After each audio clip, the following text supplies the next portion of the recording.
Okay, welcome back to the podcast. Yet again, it has been a while since I last put an episode out, but I have been busy. And the eagle-eyed of you will have noticed that there's been a slight revamp to the podcast in your podcast feed.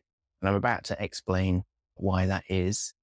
So those of you that have been following the podcast so far will remember that at the beginning of this podcast, I'd set myself a target of 12 months to really sort of experiment with some side projects, entrepreneurial side projects that I wanted to really sort of get out of my system and see how well I could manage those with my ADHD, whether it was possible to run a number of side projects and make some money from them. And the long-term goal of this podcast was to eventually get to the point where I'd set up some of those side projects and they were making me some money so that I could really then focus on some coaching endeavors that I had been planning to do for some time. And I've now reached the point where I've been working on those coaching projects, and I'm going to explain a little bit to you about what those are. So I suppose one of the major reasons why I left my job last year, one of the complaints that I had, well, complaints is the wrong word, but one of the things that I felt I wasn't doing was working with individuals on sort of what for me felt like meaningful problems. So I was working for an agency and we were working with clients that worked for big companies, and they were performing their jobs for these big companies, and I was designing to help solve those problems that they wanted solutions to. But it didn't really connect with me on a level where I felt like there was much meaning to the outcomes. And so during the COVID lockdowns, I had thought long and hard about this, and I started to do a certification in personal training, because I mean, like a lot of us during COVID, we realized that, our health meant a great deal.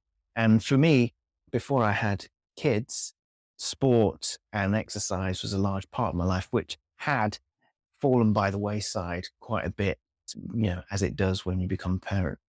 And so really by doing the personal training certification, I really wanted to give myself an excuse to get back in shape myself, but also start working with people on a one-to-one level so that I can sort of help them achieve their goals. It would just feel a bit more meaningful for me at this stage in my life. So whilst at the same time, I still didn't really want to leave behind all those years of experience that I had coming from the design world as a UX designer and user researcher.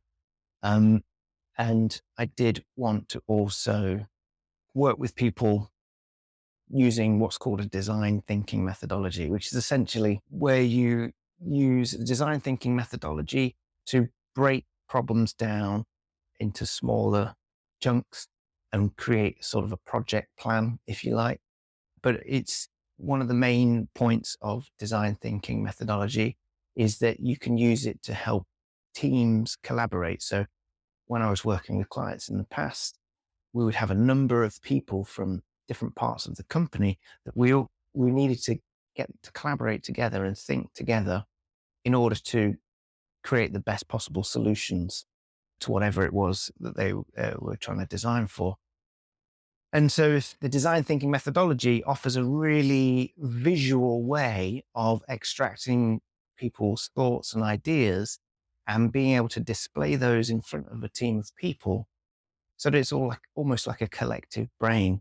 And in recent years, people have used the design thinking methodology as a way for individuals to do the same thing, basically extract their thoughts from their brain and visualize it so that it makes that thinking process a lot easier.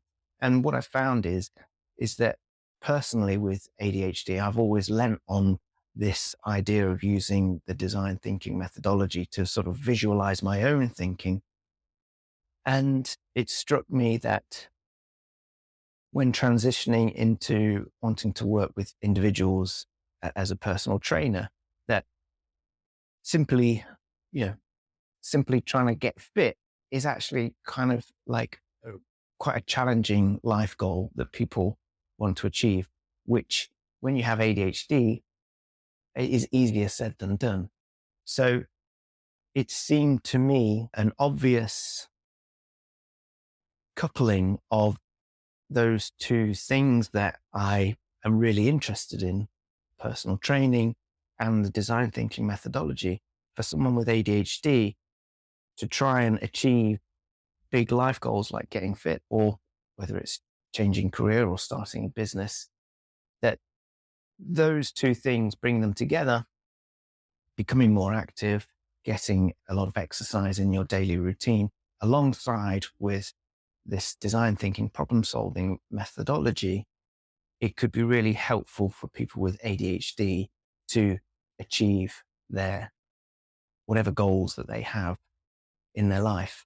So how's that going to affect the podcast moving forward?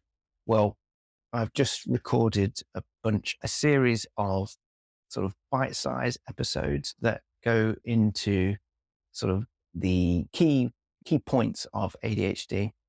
And then after that, once I've released those, I will be sort of talking more about how I can use this design thinking methodology to overcome some of those challenges and help to design daily routines that people with ADHD can stick to.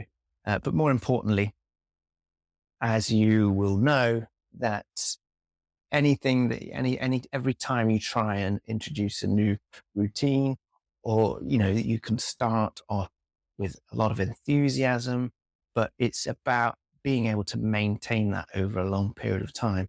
And what I think with the design thinking methodology and these tools is that it really starts to put you in the designer's mindset to be able to continue to design new solutions for overcoming roadblocks when it comes to achieving your goals with ADHD.